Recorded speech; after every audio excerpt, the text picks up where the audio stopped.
ാണ് കൃഷ്ണ കഥകൾ കേട്ടാൽ എന്ന് പറയുകയാണ്. ഭാഗവതം കേട്ടാൽ മാത്രം മതി എന്നാണ്. ഭഗവാൻ പോയതോടു കൂടിയിട്ട് ഭൂമിയിൽ കലിയുഗം ആരംഭിച്ചു എന്നാണ്. കലിയുഗത്തിൽ അനേകം രാജാക്കന്മാർ കലിയുഗത്തിൻ്റെ സ്വഭാവങ്ങൾ പറഞ്ഞ സത്യനാസ തപശൗചന്തയാ ആനന്യ വിദ്യതേ ഉദരം പരിണാജീവ വരാക കൂടഭാഷണ. കലികാലത്ത് എല്ലാ അധർമ്മങ്ങളും പെരുകുന്ന, അങ്ങനെ അധർമ്മങ്ങളൊക്കെ പെരുകുന്ന സമയത്ത് ഭഗവാൻ കൽക്കിയായിട്ട് അവതരിക്കും. ആ അധർമ്മങ്ങളൊക്കെ ഇല്ലാതാക്കും. പിന്നീട് വീണ്ടും സത്യയുഗം പുലരും എന്ന് പറയുകയാണ്. ഇവിടെ ഭൂമിദേവിയുടെ ഒരു ചിരി നമ്മളെ നോക്കിയിട്ട് നമ്മളെ നോക്കി ഭൂമിദേവി ചിരിക്കുന്നു. എന്തായി എന്നാണ് ചോദിക്കുന്നത്. ഒരു സെന്റ് ഭൂമിക്ക് വേണ്ടിയിട്ട്, അര സെന്റ് ഭൂമിക്ക് വേണ്ടി, അരയടി ഭൂമിക്ക് വേണ്ടിയിട്ട് നിങ്ങളൊക്കെ തമ്മിൽ തല്ലി മരിച്ചു എന്നാ. രാജാക്കന്മാരെ നോക്കി ഭൂമിദേവി ചിരിക്കുകയാണെന്ന്. നിങ്ങൾ നേടിയതൊക്കെ ഇപ്പം കഥാവശേഷം കഥ മാത്രമായി നാം. ഇവിടെ കുറേ രാജാക്കന്മാരുടെ പേരെടുത്ത് പറയുന്നു. രാമനുണ്ടതിൽ, രാവണനുണ്ടതിൽ, ഹിരണ്യാക്ഷനുണ്ടതിൽ, ഹിരണ്യകശിപു ഉണ്ടതിൽ. രാമനും രാവണനും പോയി എന്നാണ്. രാമൻ്റെയും രാവണൻ്റെയും പേര് മാത്രമേ ഉള്ളൂ. ഇതൊക്കെ നേടിയിട്ട് എന്തായി എന്നാണ്. അലക്സാണ്ടർ ചക്രവർത്തി മരിക്കുന്ന സമയത്ത് ശിഷ്യന്മാരോട് പറഞ്ഞു, മരിച്ചു കഴിഞ്ഞാൽ എൻ്റെ ശരീരം പെട്ടിയിലടക്കുമ്പോൾ 2 കൈകളും പുറത്തേക്ക് ഇടണം എന്നാണ് പറഞ്ഞു. ശിഷ്യന്മാർ ചോദിച്ചു, അതെന്തിനാ? ലോകം മുഴുവൻ വെട്ടിപ്പിടിച്ച അലക്സാണ്ടർ ഇവിടുന്ന് പോകുമ്പോൾ ഒന്നും കൊണ്ടുപോകുന്നില്ല, നാട്ടുകാർ കണ്ടോട്ടെ, എന്നിട്ട് അവരെങ്കിലും വെട്ടിപ്പിടിക്കാതിരിക്കട്ടെ എന്ന്. നമുക്ക് മനസ്സിലാവുമെന്ന് വെച്ചാൽ നമുക്ക് മനസ്സിലാവില്ല. നമ്മൾ വീണ്ടും വെട്ടിപ്പിടിക്കാൻ പോകുന്നു.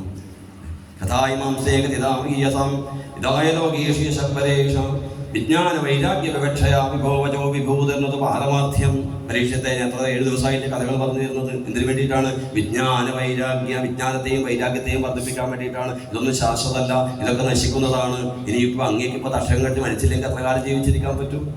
എനിക്ക് കാലമില്ലേന്നാണ്. അത് കഴിഞ്ഞാൽ അങ്ങും മരിക്കേണ്ടി വരില്ലേന്നാണ്. ഇപ്പം നാളെ മരിക്കുന്ന ഇന്ന് തന്നെ മരിച്ചാൽ എന്താണ്? ആ വിജ്ഞാനത്തെ വർദ്ധിപ്പിച്ച് വൈരാഗ്യത്തെ വളർത്തിയിട്ട് ഇതൊന്നും പോകുന്നതല്ല എന്ന് മനസ്സിലാക്കി, ഇതൊക്കെ പൊട്ടുന്നതാണ് എന്ന് മനസ്സിലാക്കി കൊടുക്കുകയാണ് ഇവിടെ പരീക്ഷത്തിൽ ചെയ്യുന്നത് എന്നാണ്. മുമ്പ് പറഞ്ഞിട്ടില്ലേ ഒരു ഉദാഹരണം. അച്ഛനും പേരക്കുട്ടിയും മുത്തശ്ശനും പേരക്കുട്ടിയും തമ്മിൽ ബലൂൺ തട്ടി കളിക്കുമ്പോൾ ബലൂണ് പൊട്ടിയാൽ മുത്തശ്ശന് സന്തോഷമാണെന്ന്, പേരക്കുട്ടിക്ക് സങ്കടമാണെന്ന്. കാരണം ഇത് പൊട്ടുന്ന അറിയാം. ആ പൊട്ടുന്നങ്ങ് മനസ്സിലാക്കി നിന്നാൽ ഇത് പൊട്ടുമ്പോൾ സന്തോഷം ഉണ്ടാവുള്ളൂ എന്ന്. ഇതൊക്കെ പൊട്ടുന്നതാണ്, എല്ലാം പൊട്ടുന്നതാണ്. ഭഗവാന്റെ ദ്വാരക വരെ കടലെടുത്തു എന്നാണ്. ഭഗവാന്റെ പുത്രന്മാരെ മദ്യപിച്ച് തമ്മിൽ തല്ലി മരിച്ചു എന്നാണ്. പക്ഷെ നമുക്കൊക്കെ എങ്ങനെ ഉണ്ടാവില്ല എന്നാ. ഇതൊക്കെ സ്വഭാവമാണ്, ജീവിതത്തിൻ്റെ ലോകത്തിൻ്റെ സ്വഭാവമാണ് അത് എന്നാ. അതൊക്കെ അങ്ങ് മനസ്സിലാക്കിയിട്ടെങ്കിൽ ഇരിക്കുക. കസലയിൽ ഇരിക്കുമ്പോൾ ശ്രദ്ധിക്കണേ, അതിൻ്റെ കാലിന് ഫലമില്ല എന്ന് പറഞ്ഞു കഴിഞ്ഞാൽ ഒന്ന് ശ്രദ്ധിച്ചിരിക്കുന്ന. വീണാലും വലിയ കുഴപ്പമൊന്നും ഉണ്ടാകില്ല, വീണാലും കുഴപ്പമുണ്ടാകില്ല. ഒരുങ്ങിയിരുന്നു കഴിഞ്ഞാൽ ആസ്വദിക്കാമെന്നാണ്. തൃശ്ശൂർ കൂടുന്ന കതിരെ പൊട്ടിയാൽ പെട്ടെന്ന് എല്ലാവരും ഒന്ന് ഞെട്ടുന്ന. എന്നാൽ തൃശ്ശൂർ പൂരത്തിന് പോയാലോ നിങ്ങൾ നോക്കി ആസ്വദിക്കും. കാരണം എന്താണ്? അത് ആസ്വദിക്കാൻ ഒരുങ്ങിയിരിക്കുകയാണ്. ഇതിങ്ങനെ വരും, ഇപ്പോൾ പൊട്ടും എന്ന് മനസ്സിലാക്കി കഴിഞ്ഞാൽ പൊട്ടുമ്പോൾ വലിയ കുഴപ്പമൊന്നും ഉണ്ടാകില്ല. അങ്ങനെ ഇരിക്കുക, അതായത് വഴിയുള്ളൂ എന്ന് പറഞ്ഞു കൊടുക്കുകയാണ് ഇവിടെ. അങ്ങനെ കലിയുഗത്തെ പറ്റി ഇവിടെ രാജാക്കന്മാരെയൊക്കെ പറ്റി വർണ്ണിച്ചു. ആ ഭൂമിദേവിയുടെ ചിരിയെ വർണ്ണിച്ചു. രാജാക്കന്മാരുടെ ഹൃദയുഗം, ത്രേതായുഗം, ദ്വാപരയുഗം, കലിയുഗം തുടങ്ങിയിട്ടുള്ള യുഗങ്ങളെ പറ്റിയൊക്കെ അവിടെ പറഞ്ഞു. കലിയുഗത്തിന് പ്രത്യേകിച്ച് ഉള്ള കാര്യങ്ങളെ പറ്റി പറഞ്ഞു. അധർമ്മറ്റ ഉത്തമാസനം മധുരിക ധർമ്മം ഭക്ഷ്യന്തി. കലിയുഗത്തിൽ എന്ത് ചെയ്യും? അധാർമികന്മാരായിട്ടുള്ള ആൾക്കാർ വന്ന് വലിയ വലിയ സ്ഥാനമാനങ്ങളിൽ ഇരുന്ന് നമ്മളെ ധർമ്മം പഠിപ്പിക്കുന്നതാണ്. ധർമ്മം അറിയാത്തവർ നമ്മളെ ധർമ്മം പഠിപ്പിക്കുന്നതാണ്. പിന്നീട് ഭഗവാൻ ഇവിടെ പ്രളയത്തെ പറ്റിയൊക്കെ സൂചിപ്പിച്ചു. നൈമിത്തിക പ്രളയം, ആത്യന്തിക പ്രളയത്തൊക്കെ സൂചിപ്പിച്ചു. പിന്നീട് ബ്രഹ്മോപദേശം, പരീക്ഷത്തെ അങ്ങ് മരിക്കും എന്നുള്ള ആ ബുദ്ധി വിടുക. അങ്ങേക്ക് മരിക്കും എന്നുള്ള ബുദ്ധി വേണ്ട. അങ്ങ് എന്താണിപ്പോൾ ആ വട്ടത്തെങ്ങ പോലെയായി എന്ന്. ചിരട്ട പൊട്ടിയാൽ അങ്ങേക്ക് കാമ്പിലൊന്നും പറ്റില്ല എന്നാണ്. എങ്ങ വാസനകൾ 7 ദിവസം കൊണ്ട് ആ വാസനകളെ മുഴുവൻ വറ്റിച്ചു കളഞ്ഞു എന്നാണ് ശീശുക ബ്രഹ്മർഷി. ഇനി പൊട്ടിയാലും കുഴപ്പമില്ല, ഇരട്ടിയേ പൊട്ടുള്ളൂ, പേടിക്കേണ്ടെന്നാണ്. ഈ ശരീരം പോയാലും ഞാനവിടെ തന്നെ ഉണ്ടാകും, ഒന്നും കുഴപ്പമില്ല. ഉറക്കത്തിൽ നമ്മൾ ഓടാറുണ്ട് എന്നാണ്. ഓടുന്നുണ്ടോ ചോദിച്ചാൽ ഓടുന്നൊന്നുമില്ല. ഞാൻ ഓടുന്നൊക്കെ ഉണ്ട് ഉറക്കത്തിലില്ലേ. എന്തൊരു ഓട്ടായിരുന്നു, ഞാൻ ഉത്താൻ വരുമ്പോൾ എന്തൊരു ഓട്ടായിരുന്നു ഉറക്കത്തിൽ നിന്നാ. ഇവിടെ നമ്മളെവിടെ ഓടിയിട്ടൊന്നുമില്ല, ഞാനവിടെ തന്നെ ഉണ്ട്, കിടക്കയിൽ കിടക്കുന്നതാണെന്ന്. അതുപോലെയാണ്, സ്വപ്നം പോലെയാണ് ഈ ലോകമെന്ന് പറഞ്ഞിരിക്കുകയാണ്. സ്വപ്നത്തിൽ ചിലപ്പോൾ ശിരസ് ഛേദിച്ചു എന്ന് നോക്കി കേട്ടേക്കാം. പക്ഷെ എന്നാൽ ശരിക്കും ശിരസ് ഛേദിക്കുന്നുണ്ടോ ചോദിച്ചാൽ ഇല്ല എന്നാണ്. അതുപോലെ അങ്ങയുടെ ശരീരത്തിന് മാത്രമേ രക്ഷകനെ തൊടാൻ പറ്റുള്ളൂ, അങ്ങയുടെ ആത്മാവിനെ രക്ഷകനെ തൊടാൻ സാധിക്കില്ല എന്ന് പറഞ്ഞു. എന്നിട്ട് പറഞ്ഞു അഹം ബ്രഹ്മപരംധാമ. ആ ബ്രഹ്മോപദേശം, ഞാൻ ഈശ്വരനാണ്, ഞാൻ ബ്രഹ്മമാണ് എന്ന് നമ്മൾ മനസ്സിലാക്കി കഴിഞ്ഞാൽ ഈ ശരീരത്തോടുള്ള നമ്മുടെ മമത ഇല്ലാതാകും. മമത ഇല്ലാതായാൽ അത് പോയാലും നമുക്ക് വിഷമം ഉണ്ടാകില്ല എന്ന് പറഞ്ഞു കൊടുത്ത് ആ ബ്രഹ്മോപദേശം കൊടുത്ത് അവിടെ പരീക്ഷിത് പറഞ്ഞു സിദ്ധോസ്മി അനുഗ്രഹീതോസ്മി, ഞാൻ സിദ്ധനായി അനുഗ്രഹീതനായി എന്ന് പറഞ്ഞ് അവിടുന്ന് ശിശുക ബ്രഹ്മർഷി ഗംഗാതീരത്ത് നിന്ന് യാത്രയാകുന്നു, തിരിച്ചു പോകുന്നു. യദൃച്ഛയാടമാനോനപേക്ഷ, യാദർച്ഛികമായിട്ട് അപേക്ഷിക്കാതെ വന്നതാണ് പരീക്ഷത്തിന്റെ മുമ്പിലേക്ക്. കാരണം എന്താണ്? ഭാഗവതം കേൾക്കണമെന്നുള്ള ആഗ്രഹത്തോടു കൂടി ഇരുന്നാൽ അവിടത്തേക്ക് ഭാഗവതം വന്നു എന്നാണ്. ഉപദേശിക്കാൻ ഒരാൾ വന്നു എന്നാണ്. ഒന്നും ആഗ്രഹിച്ചിട്ടൊന്നുമല്ല അവിടെ പോയിരുന്നത് എന്നാണ്. അവിടത്തേക്ക് സാക്ഷാൽ ശ്രീ ശുഖബ്രഹ്മർഷി തന്നെ എഴുന്നള്ളി 7 ദിവസം ഭാഗവതം കൽപ്പിച്ച് ഇവിടെ ശ്രീ ശുഖബ്രഹ്മർഷി ഇവിടുന്ന് യാത്രയായി. അതോടുകൂടി തക്ഷകൻ വന്നു എന്നാണ്. തക്ഷകൻ വന്നു, ആ പരീക്ഷത്തിനെ കടിച്ചു. ഒരു പുത്രന്റെ ദൗത്യം നിറവേറ്റിയെന്നാണ്. ശരീരത്തെ ഉപേക്ഷിച്ചു കഴിഞ്ഞാൽ അത് കത്തിക്കണം. അത് മാത്രമേ തക്ഷകനെ ചെയ്യാൻ സാധിച്ചുള്ളൂ. മനസ്സുകൊണ്ട് പരീക്ഷത്തെ ഉപേക്ഷിച്ചു എന്നാണ്. മനസ്സുകൊണ്ട് ഉപേക്ഷിച്ചത് പോയാലും വലിയ കുഴപ്പമൊന്നുമില്ല. ചെരുപ്പ്, പഴയ ചെരുപ്പ് ഇട്ടാൽ അമ്പലത്തിലേക്ക് വന്നെങ്കിൽ ആരെങ്കിലും എടുത്തുകൊണ്ടായ സന്തോഷം, അന്ന് പുതിയത് വാങ്ങാലോ എന്നാണ്. എന്നാൽ പുതിയതാണെങ്കിലോ അപ്പോൾ സങ്കടം വരുന്നു. അപ്പോൾ മനസ്സുകൊണ്ടങ്ങ് ഉപേക്ഷിക്കുകയാണ്. എന്തും മനസ്സുകൊണ്ട് ഉപേക്ഷിച്ചാൽ പോയി കഴിഞ്ഞാൽ വലിയ ദുഃഖമൊന്നും ഉണ്ടാകില്ല. ഇവിടെ മനസ്സുകൊണ്ട് ശരീരത്തെ ഉപേക്ഷിച്ച ആ പരീക്ഷത്തിനെ തക്ഷകൻ കടിച്ചു. പരീക്ഷത്ത് ഭസ്മമായിട്ട് മാറി. ജനമേജയം സർപ്പസത്രം നടത്തി പ്രതികാരത്തിന് വേണ്ടിയിട്ട് അനേകം സർപ്പങ്ങളൊക്കെ ആ ഹോമകുണ്ഡത്തിലേക്ക് ആഹുതിയൊക്കെ ചെയ്തു. അങ്ങനെയുള്ള കഥകളൊക്കെ അതിനുശേഷം 3 അധ്യായങ്ങളൊക്കെ മാർക്കണ്ഡേയ മഹർഷിയുടെ കഥ. പുരാണമാണ് നമ്മൾ കേൾക്കുന്നത്. പുരാണത്തിൻ്റെ ആചാര്യനാണ് മാർക്കണ്ഡേയ മഹർഷി. മാർക്കണ്ഡേയ മഹർഷി പുഷ്പഭദ്രാ നദീ തീരത്ത് തപസ് ചെയ്തു. ആ മഹർഷിയുടെ മുന്നിലേക്ക് നാരായണന്മാർ പ്രത്യക്ഷപ്പെട്ടു എന്നാണ്. എന്ത് വരം വേണമെന്ന് ചോദിച്ചു. അപ്പോൾ പറഞ്ഞു, എനിക്ക് ആ മായയെ കണ്ടാൽ മതി എന്നുള്ളൊരാഗ്രഹം. ഇതുവരെ മാർക്കണ്ഡേയ മഹർഷി മായയെ കണ്ടിട്ടില്ല. ദുഃഖം എന്താണെന്ന് ഇതുവരെ മനസ്സിലാക്കിയിട്ടില്ല. അപ്പോൾ ദുഃഖം എന്നുള്ളത് എനിക്ക് മനസ്സിലാകണം. കാരണം മാർക്കണ്ഡേയ മഹർഷി എപ്പോഴും ഭഗവാനെ ആശ്രയിച്ച് കഴിയുന്ന ആളാണെന്ന്, പെരുമാളെ ആശ്രയിച്ച് കഴിയുന്ന ആളാണ്. അതുകൊണ്ട് തന്നെ ദുഃഖം എന്താണെന്ന് ഇതുവരെ മനസ്സിലായിട്ടില്ല. എനിക്ക് ആ ദുഃഖം അറിഞ്ഞാൽ കൊള്ളാമെന്നുണ്ട്, മായ ഒന്ന് കാണുന്നത് ആഗ്രഹം. അങ്ങനെ ആകട്ടെ എന്ന് പറഞ്ഞ് നാരായണന്മാർ അവിടെ നിന്ന് പോയി അപ്രത്യക്ഷമായി. അടുത്ത നിമിഷം വലിയ മേഘങ്ങൾ വന്നു, മഴ വന്നു, കൊടുങ്കാറ്റ് വന്നു, വെള്ളം വരാൻ തുടങ്ങി. പുഷ്പഭദ്രാ നദിയൊക്കെ നിറഞ്ഞ് കവിയാൻ തുടങ്ങി. എൻ്റെ ആശ്രമത്തിലേക്ക് വെള്ളം കയറി. ആ വെള്ളത്തിൽ, ആ പ്രളയജലത്തിൽ മാർക്കണ്ഡേയ മഹർഷി പെട്ടു ഒഴുകാൻ തുടങ്ങി. പല മത്സ്യങ്ങളൊക്കെ കടിച്ചു, പാമ്പുകളൊക്കെ കടിച്ചു, പല ദുഷ്കരങ്ങളൊക്കെ അനുഭവിച്ചു. പല ദിവസങ്ങൾ, പല യുഗങ്ങൾ ഇങ്ങനെ ആ വെള്ളത്തിൽ മുങ്ങിത്താണുകൊണ്ട് നമ്മളെപ്പോലെ ജീവിച്ചു എന്നാണ്. പല ദുഃഖങ്ങൾ അനുഭവിച്ചുകൊണ്ട് ഈ ലോകത്തിങ്ങനെ ജീവിക്കുക. നമ്മളൊക്കെ സംസാരത്തിലിങ്ങനെ ജീവിക്കുക. അങ്ങനെ പോയി നീന്തി തുടിച്ച് അദ്ദേഹം വിഷമിച്ച് സങ്കടപ്പെട്ട് പ്രയാസപ്പെട്ടിരിക്കുമ്പോഴാണ് പ്രാഗുത്തരസ്യാം ശാഖായാം ഒരു പേരാലിൻ്റെ കൊമ്പ് കാണുന്നത്. ആ കൊമ്പിൽ ഒരു ഇല, ആ ഇലയിൽ ഒരു നീല സ്വരൂപം, നീല വെളിച്ചം കണ്ടു. അദ്ദേഹം അങ്ങോട്ട് നീങ്ങി. ആ നീങ്ങിയോടുകൂടി ഒരു ശിശുവാണ് എന്ന് മനസ്സിലാക്കി. ആ കാലുകളൊക്കെ, ആ ചുണ്ട് വിരലൊക്കെ എടുത്ത്, കാലിലെ വിരലൊക്കെ എടുത്ത് വായിൽ വെച്ച് നുണയുന്നൊരു കുട്ടിയെന്നാണ്.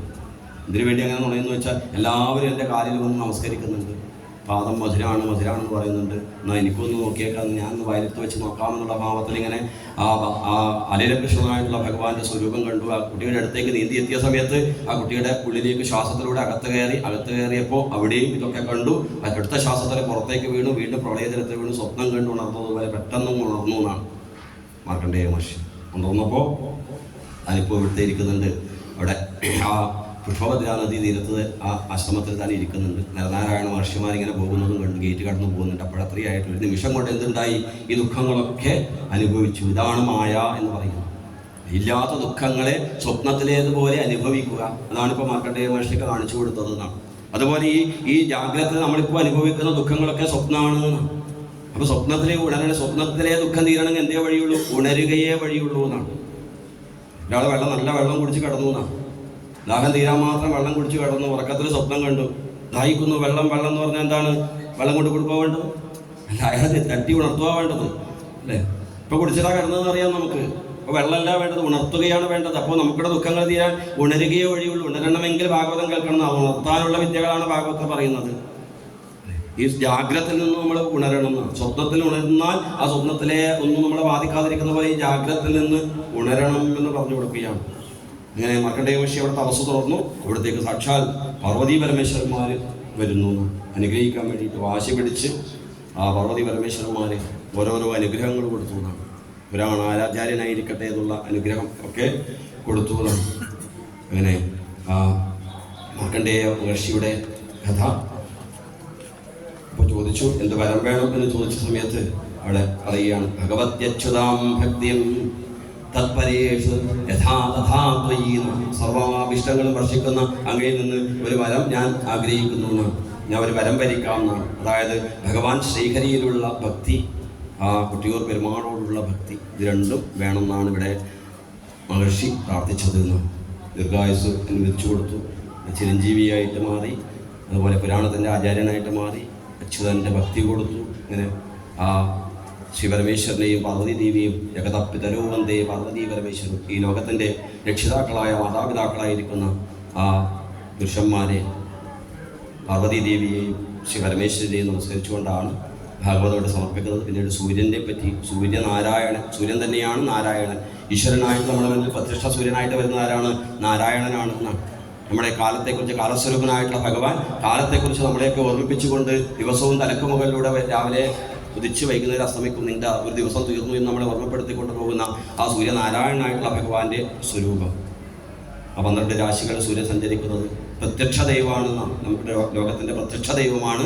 ആ സൂര്യനെ നാരായണനായിട്ട്, ഈശ്വരനായിട്ട് സങ്കല്പിച്ചുകൊണ്ടുള്ള ഒരു ഭാവം. അതിനുശേഷമാണ് ഭാഗവത സംഗ്രഹം.